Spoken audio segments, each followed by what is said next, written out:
When I speak, you run an institution today to create budding artists in different fields of filmmaking and arts, but you have actually been an institution in yourself. शुरुआत कहाँ से हुई थी? सुभाष घाई को हमने जहाँ से देखा, हमने मूवीज देखी है, फिल्म मेकर, शोमैन देखा है, but where did you start? तो मेरा जो पिताजी थे वो दिल्ली में डॉक्टर थे और हम लोग पाकिस्तान से आए थे, पंजाबी। और मैं दिल्ली के सनातन धर्म हायर सेकेंडरी स्कूल में अजमेरी गेट में 11 क्लास तक पढ़ा था। संस्कृत भी ली मैंने, हिंदी भी ली, हिंदी माध्यम में। तो तब मेरे घर में तो कोई दूर दूर से भी सिनेमा से ताल्लुक नहीं था, लेकिन बचपन में मुझको ये था कि मेरी जो मौसी थी वो सितार बजाती थी और मैं उनके पास बहुत बैठा रहता था। फिर वो मुझे भजन गीत जहाँ हवन होते हैं वहाँ ले जाते थे। तो जब मैं छोटा था तो मुझे तबला और सितार जो है ना बहुत अट्रैक्ट करते थे। तो उसके जो नोट्स हैं वो मैं हमेशा बहुत ध्यान से देखता था। होता क्या है कि जिस वक्त आप पैदा होते हैं, बच्चे होते हैं, उस वक्त आपका दिमाग बहुत क्रिएटिव होता है। Every one of you is a creative और was born as creative person. फिर उस क्रिएटिविटी को क्या होता है कि जब आप 3 साल के 4 साल के होते हैं तो आपको बताते हैं कि आप क्या हैं, कौन से धर्म के हैं, कौन से परिवार के हैं, कौन चाचा है, कौन मामा है, आपका ये नाम है और आपको ये करना है। तो जो आपकी क्रिएटिविटी है, सोचने की जो शक्ति है, क्रिएटिव चाइल्ड है उसके अंदर, वो आहिस्ता आहिस्ता विलीन हो जाता है। क्योंकि फिर माँ बाप के डायरेक्शन के हिसाब से, उनके डूज एंड डोंट्स, उनके रूल्स रेगुलेशन के हिसाब से हमको चलना पड़ता है। और वो फिर 14 साल, 7 साल तक, फिर 7 के बाद 14 साल उसी जगह में हम घूमते रहते हैं। मेरे साथ अच्छी बात यह हुई कि जो मेरी मम्मी थी वो पढ़ी लिखी थी और विद्वान भी थी। तो वो मुझे देखती थी कि मैं चाहता क्या हूँ, तो उन्होंने मुझे वो बनने दिया जो मैं करना चाहता था। जब उन्हें पता लगा कि संगीत में है, संगीत की तरफ भेज देती थी। जब ये लगता था कि इसको सिनेमा का शौक है, थिएटर का शौक है, तो मैं थिएटर की तरफ भेज देती थी।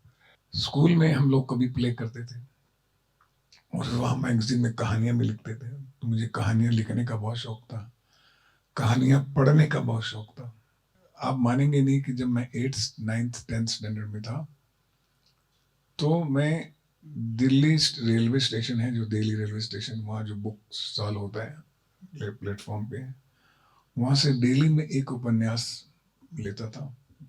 उस वक्त 4 आने का किराया होता था उसका। वो उपन्यास लेके मैं घर आता था और माँ को ऐसे दिखाता था कि मैं स्टडी कर रहा हूँ, लेकिन पढ़ रहा होता था उपन्यास। और every day I used to read 1 उपन्यास a day, 1 novel a day in Hindi. कितने साल तक। फिर आज पहले शुरू हुआ प्यारा लाला वाले से, इससे थ्रिलिंग मनोहर कहानियां ये सब। फिर उसके बाद आस्ता आस्ता शुरू हुआ, फिर मैं आगे पहुंचा तो बंकिम चंद्र, फिर साहित्य की तरफ बढ़ा, फिर मैथिली शरण गुप्त, देवकी नंदन, ये सब लोगों को पढ़ना शुरू किया मैंने, प्रेमचंद जी, टैगोर। फिर मैं दिल्ली में जो एक कश्मीरी गेट में एक लाइब्रेरी है, पब्लिक लाइब्रेरी, वहाँ मैंने ज्वाइन किया। वहाँ मैंने कालिदास, भासास, बहुत से उपन्यास पढ़े, चंद्रकांता संतति, क्योंकि मेरी रुचि थी वो।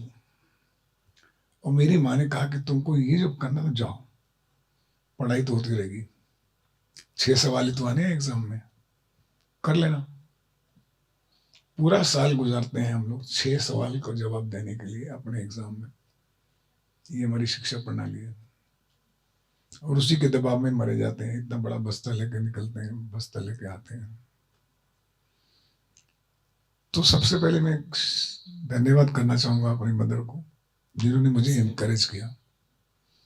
और जब मैं कॉलेज में गया तो वहाँ पर भी मैंने एक 3 आर्ट कल्चर क्लब खोला और वहाँ पर मैंने नाटक, स्टेज प्लेस लिखने शुरू किए, डायरेक्ट किए और एक्ट किए।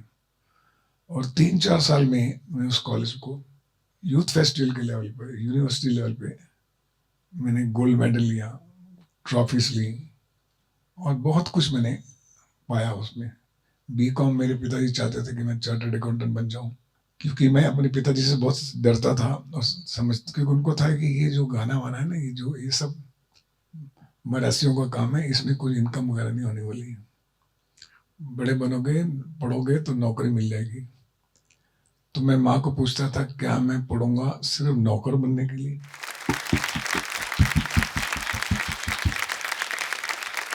नौकरी मिल जाएगी, इस बात पे विद्रोह करता था मैं कुछ खुद बनना चाहता हूँ। तो जब मैंने इतनी ट्रॉफीज पाई तो पिताजी चाहते थे कि मैं चार्टर्ड अकाउंटेंट बनूं, तो उनको पता नहीं होता था तो मैं जितनी अचीवमेंट्स थी मैं अपनी मदर को बताता था और पिताजी को नहीं बताता था। बीकॉम तो मैंने कर लिया, ब्रिलियंट स्टूडेंट में नहीं था, 45-50% मार्क्स में पास हो जाता था, फेल कभी नहीं हुआ था। लेकिन सारा साल dance, drama, music, painting, speech ये था। एक दिन मैं जो कहानी सुनाना चाहता हूँ, बड़ी हैरानगी हुई जब मुझे शौक हुआ, वो ये था कि मेरे पिताजी ने अपने क्लिनिक में मुझे बुलाया कि हमने तुम्हें बीकॉम कर ली है, अभी कैनॉट प्लेस में मैं अब तुमको इंटर्नशिप के लिए फिक्स किया है, कंपनी है और वहाँ जाओ और 1 तारीख से ज्वाइन कर लो। मेरा मुंह उदास सा हो गया, अरे यार ये अकाउंटेंसी कहाँ मेरे बस की। तो बोले क्यों उदास क्यों? कुछ नहीं बोला मैं। क्या बनना चाहते हो? पहली बार हिम्मत करके मैंने कहा मूवीज में जाना चाहता हूँ। बॉम्बे में किसी चपरासी को जानते हो? बॉम्बे में किसी अकाउंटेंट को जानते हो? किसी प्रोड्यूसर को जानते हो? नहीं। किसी को जानते हो? दिल्ली के लड़के हो तुम, भाग के जाओगे तो क्या होगा? मैं चुप रहा। तो उन्होंने अपना ड्रॉअर निकाला, उसमें से एक न्यूज़पेपर था, टाइम्स ऑफ इंडिया, बाहर निकाला और कहा कि ये पढ़ो। तो जब मैंने वो पढ़ा तो उसमें ऐड था, Poona film institute invites the aspirant in film making. ये स्कूल खुला है पूना में, तुम वहां जाओ और 2 साल की ट्रेनिंग लो, फिर बॉम्बे का दरवाजा देखना। तो मैंने अपने पिताजी को, जो मैं रोज हिटलर समझता था, वो मुझे श्री राम लगने लग गया।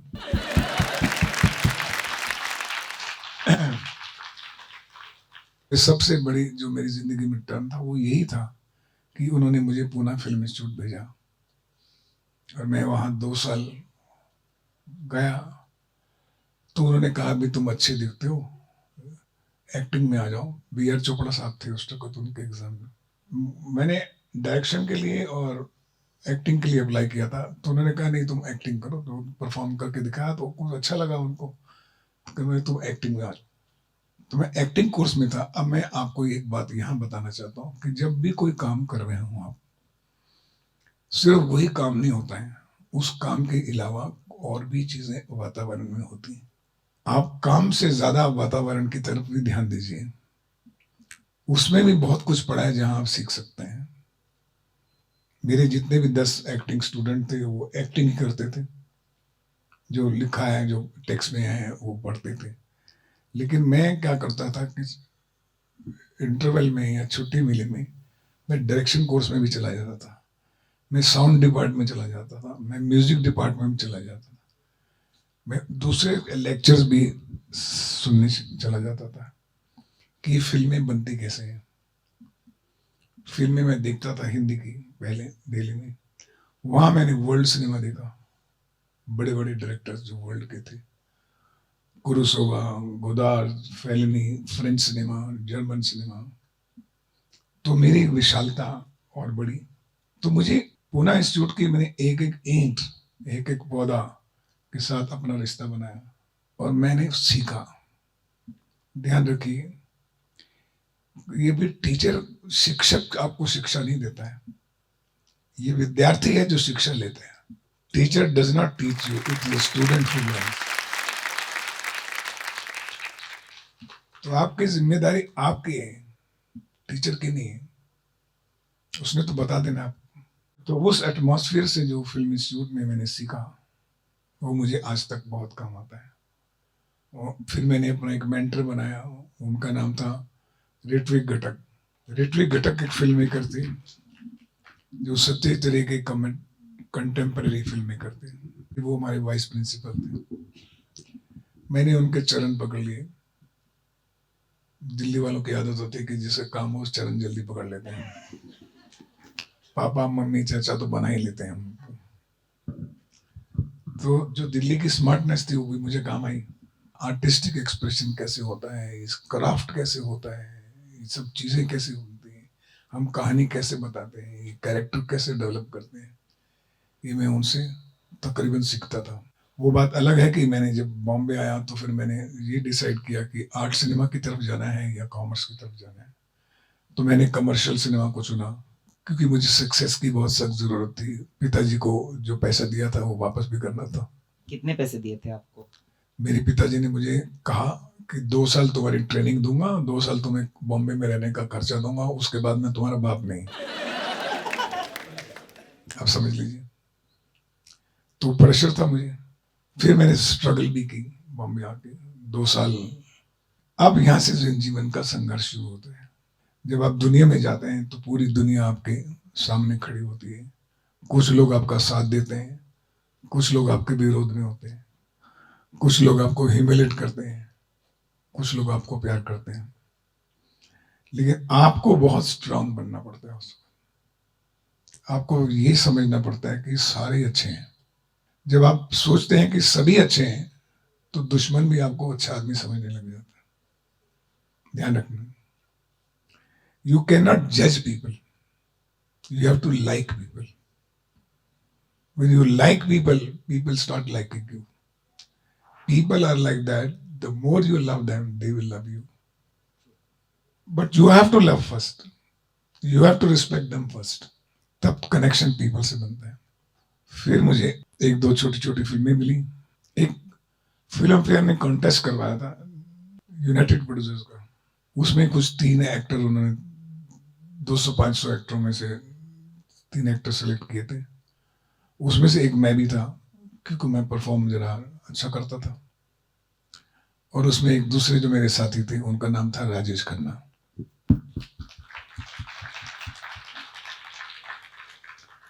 राजेश खन्ना जो अपने आप में बहुत सुपरस्टार बने बाद में। उनकी किस्मत जरा बहुत चमकती थी और उनको जल्दी फिल्म मिल गई।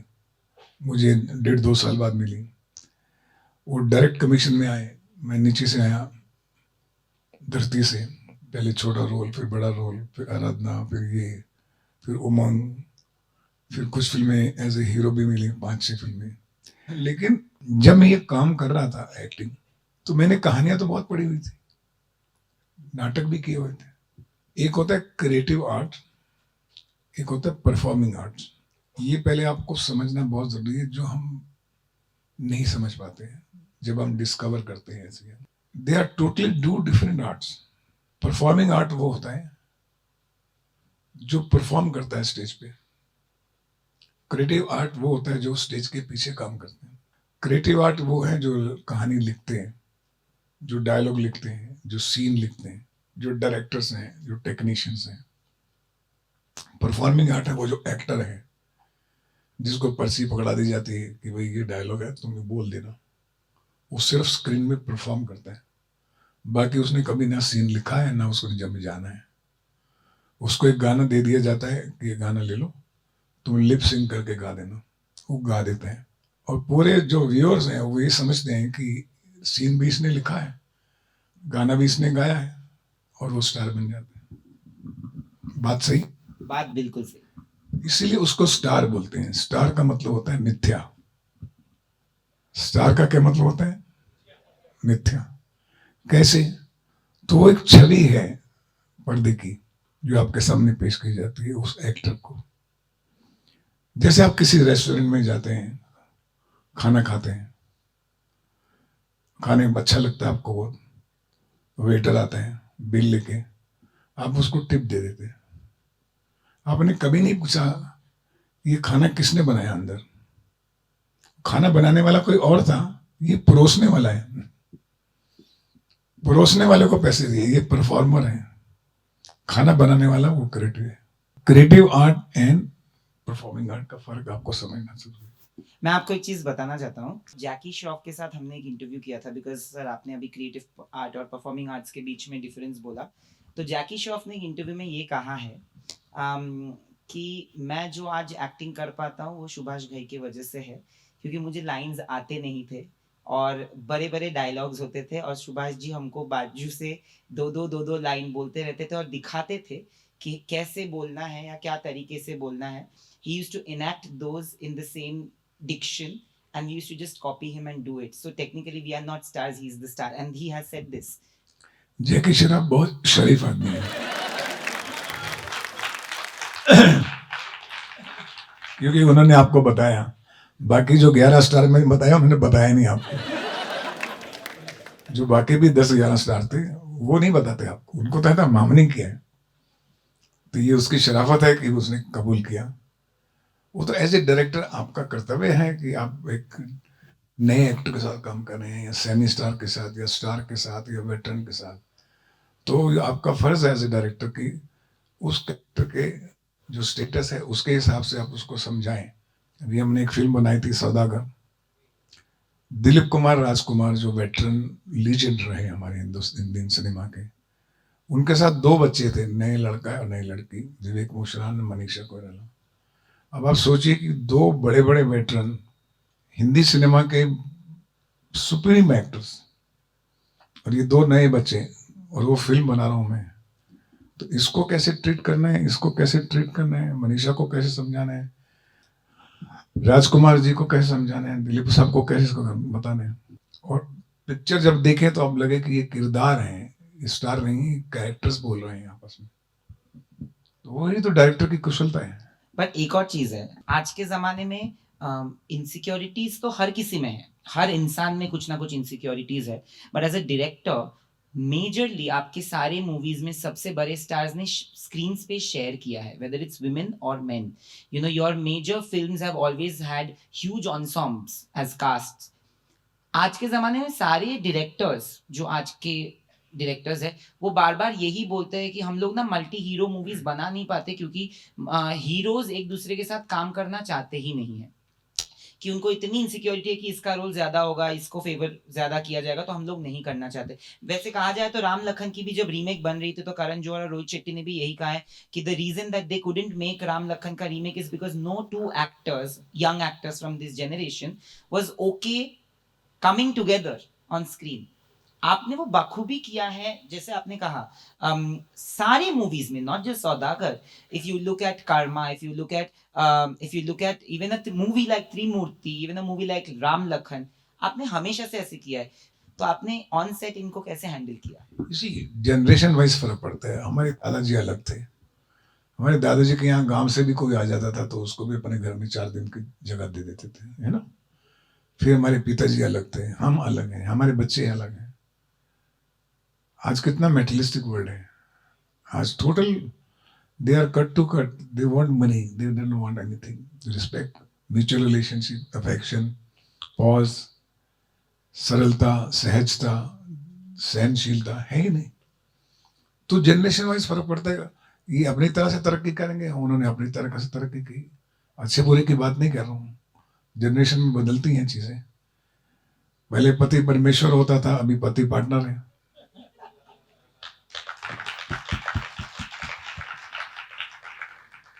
तो उस समय के जो लोग थे वो डायरेक्टर की और एक दूसरे एक्टर की बहुत कदर करते थे, और वो कहते थे कि बहुत अच्छा लोग, मजा आएगा अगर हम दोनों एक्टर काम करेंगे, कहानी अच्छी होनी चाहिए, करते थे, क्योंकि सबको अपने पे कॉन्फिडेंस था। उनको ये था कि पिक्चर पसंद, टोटल पिक्चर अच्छी होनी चाहिए। अभी इनको आगे पिक्चर अच्छी ना हो, मैं अच्छा होना चाहिए। दूसरी ये बात है कि मेरा श्रेय ये ले जाएगा तो इसकी प्राइस बढ़ जाएगी, इसके 10 करोड़ 200 करोड़ पिक्चर कर लेगी, मेरी 100 करोड़ कर जाएगी। अभी जो सक्सेस अचीवर जो है, अभी मूवीज के बारे में क्या लिखा जाता है, 200 करोड़, 300 करोड़, 100 करोड़, 50 करोड़। अब मूवीज को हम पैसे से तोलने लग गए। जब पैसे से तोलने लग गए हैं तो जो एक्टर हैं वो भी डरते हैं। ये ज्यादा कमा जाएगा, मैं कम कमाऊंगा. Commerce has taken over the art. ये बात सही है. सर आपने एक चीज बोली कि जब आपको चॉइस आया कि कमर्शियल फिल्म्स करनी है आर्ट फिल्म, तो आपने चूज किया कॉमर्स. यहाँ पे जिन्होंने भी आपकी मूवीज देखी होंगी, ऑफ कोर्स ऑडियंस पल्स को हिट करता था, क्योंकि आपने ऑडियंस पल्स समझा कि ऑडियंस क्या देखना चाहेगी एंटरटेनमेंट के तौर पे, पर आपने उसमें अपनी आर्टिस्ट्री भी डाली. अब यहाँ पे महिमा चौधरी ने क्या बोला है मैं आपको बताना चाहूंगा. आज सुबह उन्होंने बोला कि जब कालीचरण रिलीज हुई थी तो सुभाष जी ने कमर्शियल मूवी बनाई थी बट आर्टिस्टिक फॉर्म में.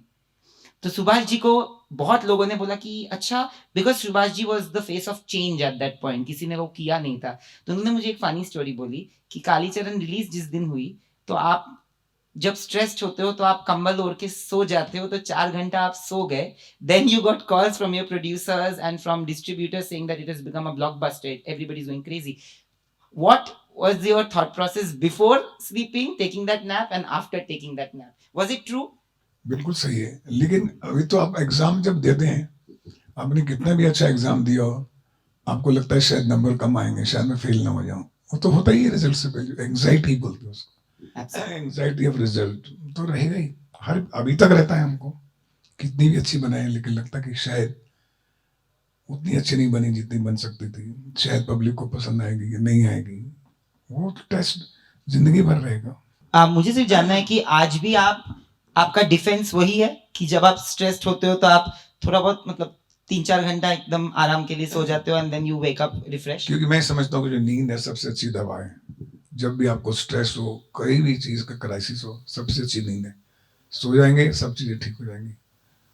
सोना बहुत ही खूबसूरत बात है, और उतना भी नहीं खूबसूरत कि उठे ही नहीं. माँ बुलाती रह जाए, कॉलेज वाले वेट करते रहे, बोले सुभाष जी ने कहा था सोना बड़ी अच्छी बात है. तो मैं सोता बहुत पसंद करता हूँ. ऐसा नहीं, नियम टाइम टेबल के हिसाब से सोना बहुत important. Sometimes when you make art in the way you want to, people around you might feel that, give you noises कि ये काम करेगी नहीं करेगी. They can put that self doubt in you also.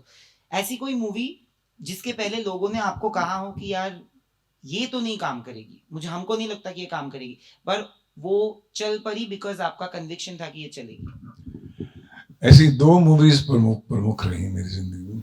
एक तो फिल्म थी कर्ज. What a film. जब मैंने कर्ज फिल्म बनाई तो मैंने ये सोच के बनाई कि मैं इसको म्यूजिकल फिल्म बनाऊंगा. एक मर्डर मिस्ट्री है, उसको म्यूजिकल बनाऊंगा. ये चैलेंज मैंने खुद से लिया, और जैसा मैं चाहता हूँ वैसे ही बनानी चाहिए. तो मैंने म्यूजिक कंपोजर, लिरिक्स राइटर सबसे मिलके अपना एक्सप्रेशन दिया, और जो फिल्म बनी, आप लोगों में से कितने लोगों ने कर्ज देखी, हाथ उठाइए. सबने. Thank you. जब पिक्चर रिलीज हुई तो पिक्चर नहीं चली. फ्राइडे को रिलीज हुई, सैटरडे को बहुत कलेक्शन कम थे, संडे को भी कम थे. तो मैंने यूपी में एक थिएटर वाले को फोन किया, यार पिक्चर कैसी जा रही है थिएटर में. वो मासेस जानने के लिए यूपी को फोन करना पड़ता था, क्लासेस के लिए दिल्ली बॉम्बे मेट्रो सिटी होते हैं. उन्हें वो सब लोग उठ उठ के जा रहे हैं. वो ये पूछ रहे हैं कि सुभाष घई को क्या हो गया है. पिक्चर में मरा राजकिरण है, ऋषि कपूर को क्या तकलीफ है. क्योंकि उस वक्त मैंने पहली बार एक्सपेरिमेंट किया था कि पुनर्जन्म के बाद आपका शरीर तो अलग होगा, चेहरा तो अलग होगा. उससे पहले जितनी फिल्में भी पुनर्जन्म की आती थी, वो सेम एक्टर करता था, सेम फेस होता था, तो लोगों को आसानी समझ आती थी. सर 20 साल बाद भी जो मूवी रिलीज हुई उसमें भी सेम एक्टर नहीं किया, ओम शांति ओम, जो फराह खान ने भी कहा कि आपकी मूवी. तो वो गट्स मैंने दिखाए, तो मैं समझ गया. बोले साहब उनको डिस्को की साउंड, ये साउंड जो है बॉदर करती है. तो वो पिक्चर शुरू में नहीं चली थी, सिर्फ दिल्ली, बॉम्बे एंड अहमदाबाद 3 सिटी में थी, जो स्टूडेंट्स लोगों को पसंद आई थी उस टाइम. और आज पिक्चर जो है कर्ज, हमारी फिल्म मुक्ता आर्ट्स कंपनी की लाइब्रेरी में सबसे प्रीमियर क्लासिक फिल्म मानी जाती है. उसकी मैक्सिमम प्राइस मिलती है हमको. वही फिल्म हम अपने सब्जेक्ट को ऑडियंस से आगे ले जाते हैं. उस टाइम पे मासेस जो थी फ्रंट बेंचर थे, टांगे वाले, रक्षा वाले, सदा यहाँ से लेके बालकनी, मिडिल स्टार, इस तरह से लोग अलग थे। अभी लोग अलग हैं, अब ज़्यादा पढ़े लिखे हैं, सभ्य हैं, समझते हैं। एक पिक्चर ऐसी थी और दूसरी पिक्चर थी मेरी ताल। ताल फिल्म जिन्होंने देखी हाथ उठाएं प्लीज। ठीक है। अभी ताल फिल्म जब रिलीज हुई तो वो अमेरिका में, फॉरेन कंट्रीज में तो बहुत चली शुरू में, लेकिन बॉम्बे में, इंडिया में वो पिक्चर को पहले हफ्ते अच्छा इनिशियल नहीं मिला। मेरे खुद के जो दोस्त थे डायरेक्टर्स, वो भी कहने लगे तुमने ये कैसी पिक्चर बनाई है, तुम तो राम लखन बनाते हो, सौदागर बनाते हो, खलनायक बनाते हो, ढबा दिन धा दना दिन धा, ऐसा वो नाम होता है, ऐसे ड्रम्स होते हैं, लाउडनेस होती है, इसमें ना तुम्हारा कोई विलन है ना कोई धर्म धड़ाक है, तो ये म्यूजिकल तुमने बना दी, इश्क बिना क्या ऐसा ठंडा ठंडा ठंडा क्यों बनाया। मैंने बोला कोई बात नहीं, मैं यही बनाना चाहता था, ये मेरी कन्विक्शन है। फिर जब मैं रहमान के पास गया एज ए डायरेक्टर में कहानी लेकर, तो मैंने कहा कि देखो रहमान, इसमें मेरी पिक्की की जो कहानी है वो साधारण है, सिंपल है, लेकिन इसको मैं एक म्यूजिकल फिल्म बनाना चाहता हूँ, और फिल्म का टाइटल रखा है ताल। तो उसकी आंखें खुली, ओके ताल। और ये फिल्म में सिर्फ दो आदमियों की फिल्म है, एक ए आर रहमान की, एक सुभाष घई की। बाकी मैं काम कर लूंगा, लेट अस वर्क टुगेदर।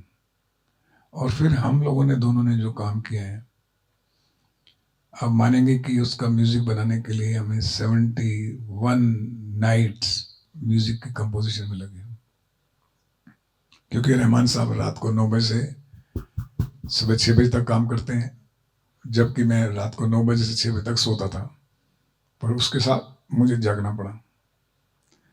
तो वो फिल्म, लेकिन उसके बाद आज हमारी वो भी प्रीमियम फिल्म में आती है, क्लासिक फिल्मों में मानी जाती है।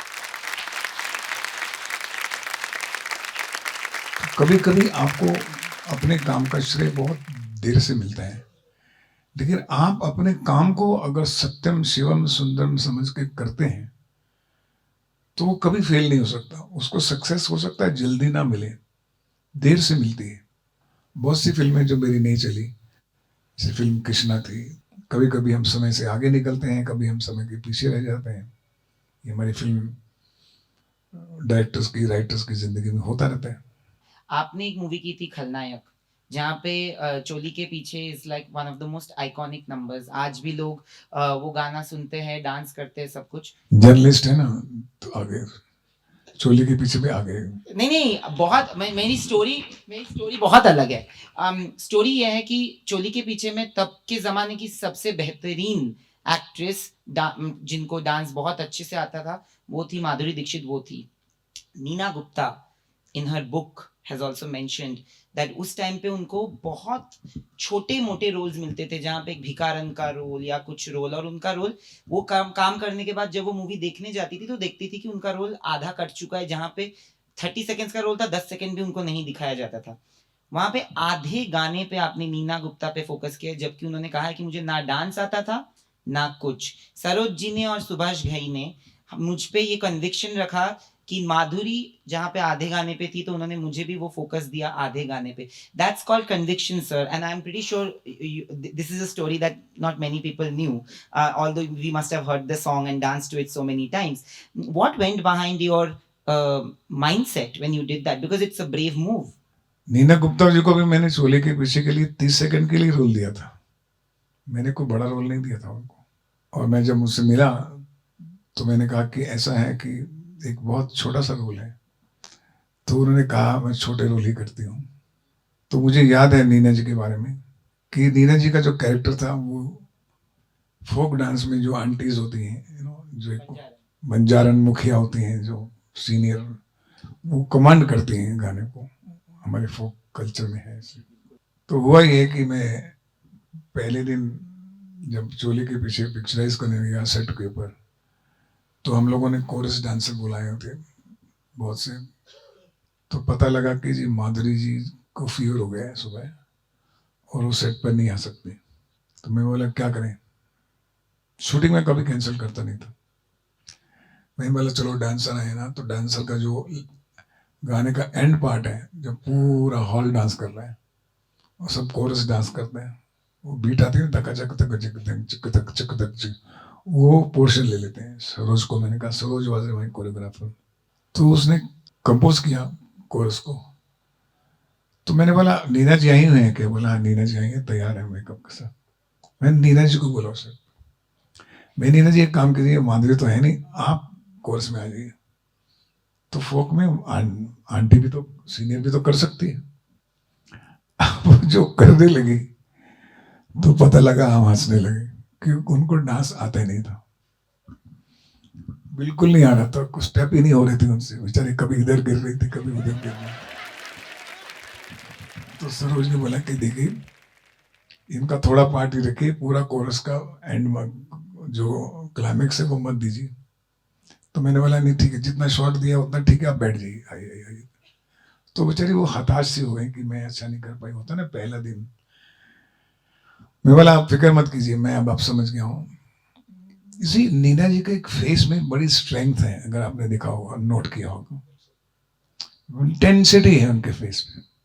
दूसरे दिन जब माधुरी आई तो डांस शुरू हुआ, तो मैंने सरोज को कहा पहली लाइन है चोली के पीछे क्या है, चोली के पीछे क्या है? बोलती चोली में दिल है मेरा, आशिक दीवाने तेरे आशिक दीवाने।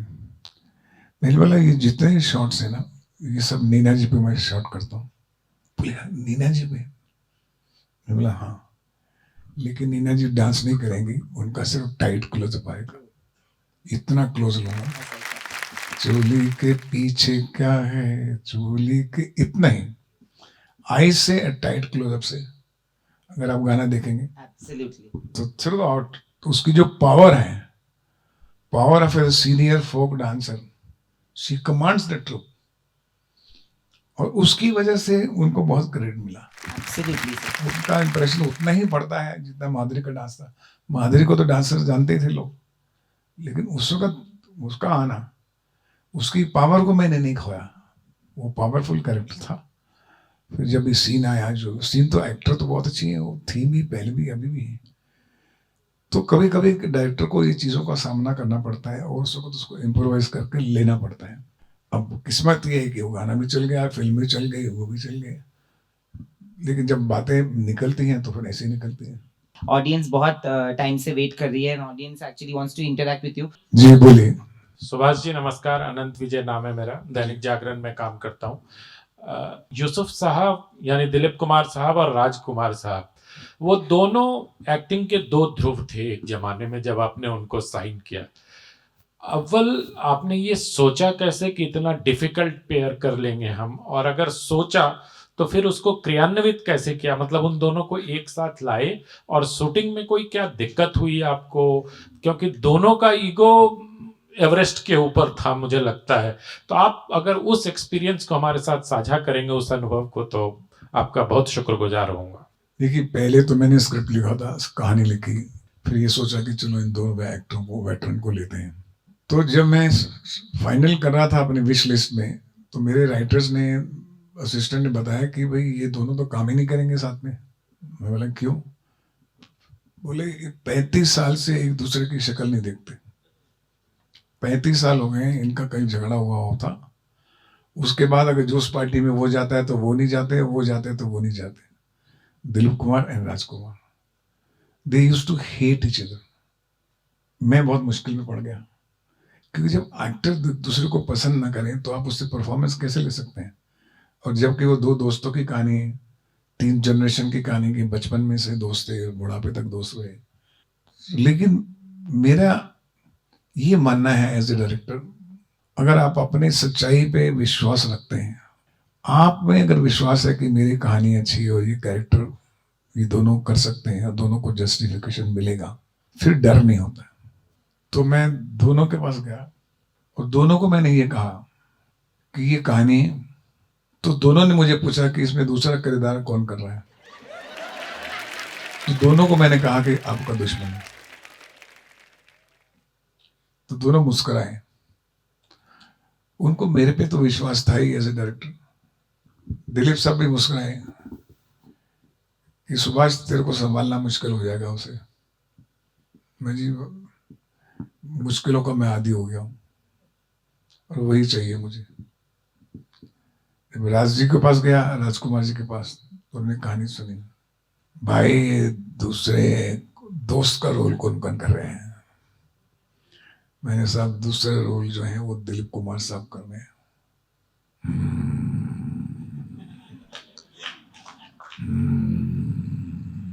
उन्होंने गिलास उठाया, पिया। देखो भाई सुभाष, हम अपने बाद किसी को एक्टर मानते हैं तो उसका नाम दिलीप कुमार ही है।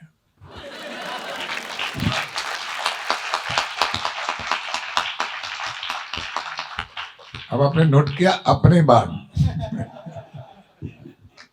तो मुझे उस वक्त लगा, Subhash you are in trouble now, अब ये कुछ होने वाला है। लेकिन एक जो चीज होती है, मुझे जब मालूम था कि ये इस स्थिति में मैं पिक्चर बनाने वाला हूँ, बना रहा हूँ, मैंने एक प्रण लिया अपने आप से। ये वेटरन लोग हैं, मंझे हुए लोग हैं, सीनियर हैं मुझसे, मैं उनसे कभी झूठ नहीं बोलूंगा। ये सीन आपका नहीं है, दिलीप साहब का है, ये सीन आपका है नहीं, आपका है। मैं हमेशा थ्रू आउट और सच बोलता।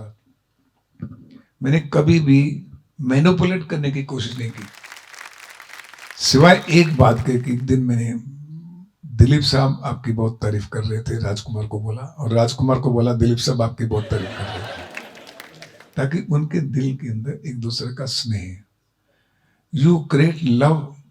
हेट को आप तभी लव बना सकते हैं जब आप इस तरह की सोच रखें कि इसको कहो कि वो तो बहुत प्यार करता है, तुम इतनी नफरत कर रहे हो यार, क्या बात कर रहे हो। वो बोलता है उसने ऐसा कहा, हाँ ऐसा कहा। आप मानेंगे कि पिक्चर के खत्म होते होते वो एक अच्छे दोस्त भी बन गए।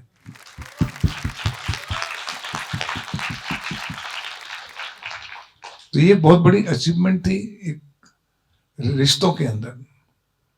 और जब फिल्म रिलीज हुई, फिल्म रिलीज के बाद मुझे राजकुमार साहब ने अब एक चिट्ठी प्यारी सी लिखी हाथ से, पेन से, और एक गोल्ड मेडल छोटा सा साथ में लिफाफे में डाल के भेजा।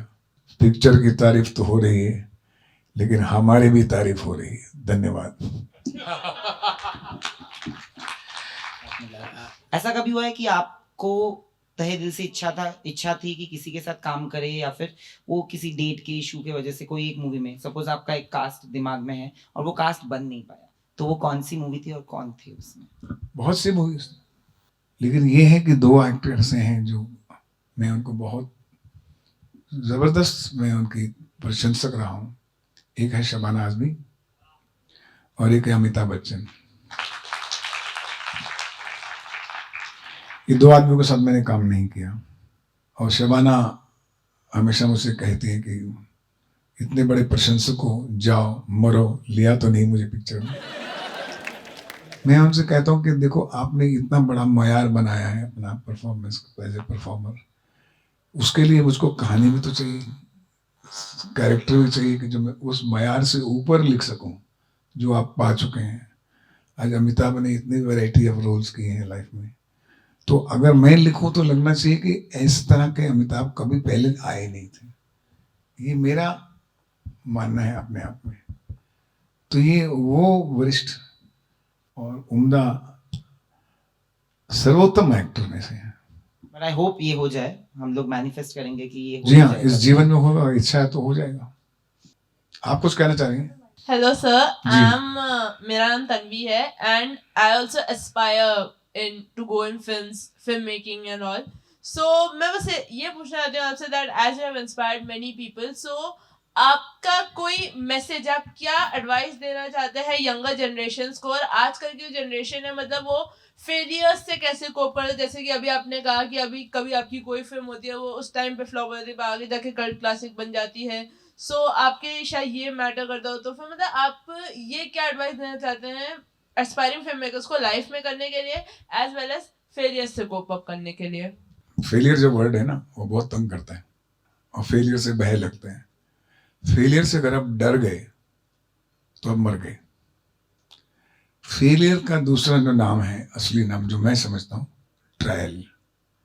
ये ट्राई किया था, नहीं हुआ। It was a trial and error basis. मैं कभी भी अपने फेलियर से डरा नहीं, बल्कि अब हुआ कि अब अच्छा काम कर लिया यार, अब इसको सावधानी से कर लो। मैंने फेलियर को अपने दिमाग में आने ही नहीं दिया। ये जो यंग जनरेशन में फेलियर का इस वक्त है, वो मैं आपको बताता हूँ उसकी वजह क्या है। वो वजह है कि आपके दिमाग में रोज 250 से ज्यादा इंफॉर्मेशन आती है। हमारे दिमाग में सिर्फ 5 इंफॉर्मेशन, आपके दिमाग में 250 है। आपको इंस्टा भी देखना है, थ्रेड भी देखना है, अपने यूट्यूब भी देखनी है, सारी दुनिया के बारे में जानना है, वर्ल्ड की लाइब्रेरी घूमनी है आपने, और अपने बारे में सोचना नहीं। आप में साइलेंस नहीं है, आप में पॉजेज नहीं है, आप में ठहराव नहीं है, आप में वक्त नहीं है अपने आप के लिए सोचने के लिए। आप सूर्य को देख के नमस्कार नहीं कर सकते, उठते ही मोबाइल देखते हैं, सोते हुए मोबाइल देखते हैं, मरते हुए मोबाइल देखते हैं। तो ये जो डिजिटाइजेशन हुआ है, revolution for the last 10 years, it has really affected our younger generation too much. मेरा एक स्कूल है विस्लिंग वुड्स इंटरनेशनल, बॉम्बे में। फिल्म मेकिंग में 1200 स्टूडेंट पढ़ते हैं वहाँ पर, और हर साल आते हैं, और मैं उनसे मिलता हूँ, इंटरेक्ट करता हूँ, और मैं देखता हूँ उनको फ़ोन नंबर याद नहीं है, उनको नाम याद नहीं है, उनको बोलो इंडिया का प्रेसिडेंट कौन है वो मालूम नहीं है। So they have allowed themselves to scatter, इतने स्कैटर हो गए हैं। आपके लिए सबसे ब्लेसिंग ये है, अच्छी है यंग जनरेशन के लिए कि आपको टेक्नोलॉजी आई, आपको इंफॉर्मेशन मिली, पर सबसे बड़ी कर्स है, ब्लेसिंग है और कर्स भी है कि आपको ठहराव देती नहीं, आपको सोचने नहीं देती कि आपकी आत्मा से बात कर सके आप, कि मैं क्या हूँ, मेरे में क्या गुण है, क्या अवगुण है, कौन सी चीज में मैं शाइन कर सकता हूँ, कर सकती हूँ। So please give time to yourself at least 2 hours a day and be at peace. Go for meditation, go for yoga. Leave this mobile away unless you need it. ये सबसे बड़ा दुश्मन है आपका, मैं आपको बता सकता हूँ। You are a creative person, you can do so many things, but you do not know what to do the things because it dictates you. Do this, do this. उसने ये किया, उसने ये किया, उसने ये किया, उसने किया, उसको इतने व्यूअर्स आ गए, उसको ये हो गया, वायरल हो गया, मैं कहाँ रह गया, इधर क्या, वो लो स्टीम में चला जाता है आदमी। सो आप ये कसम खा लीजिए कि मैं 2 घंटे या 2.5 घंटे 3 घंटे मैं मोबाइल को तभी यूज करूंगा जब मुझे चाहिए। जिस दिन आप ये छोड़ देंगे, आप देखेंगे कि आप अपने क्वालिटीज को पहचानना शुरू करेंगे, उनको डेवलप करना शुरू करेंगे। उसमें क्या क्या जो भी आपको शौक है, चाहे लॉयर हैं, डॉक्टर हैं, आर्टिस्ट हैं, डायरेक्टर हैं, आप देखिए अपने आप को समय नहीं देते आप अपने आप को समय जिस दिन देना शुरू करेंगे उस दिन से आपकी तरक्की हो जाएगी। फेलियर से आप डरेंगे नहीं क्योंकि आप काम कर रहे हैं। Thank you. Yeah, thank you, sir, for joining us. It was a lovely conversation. This is for you.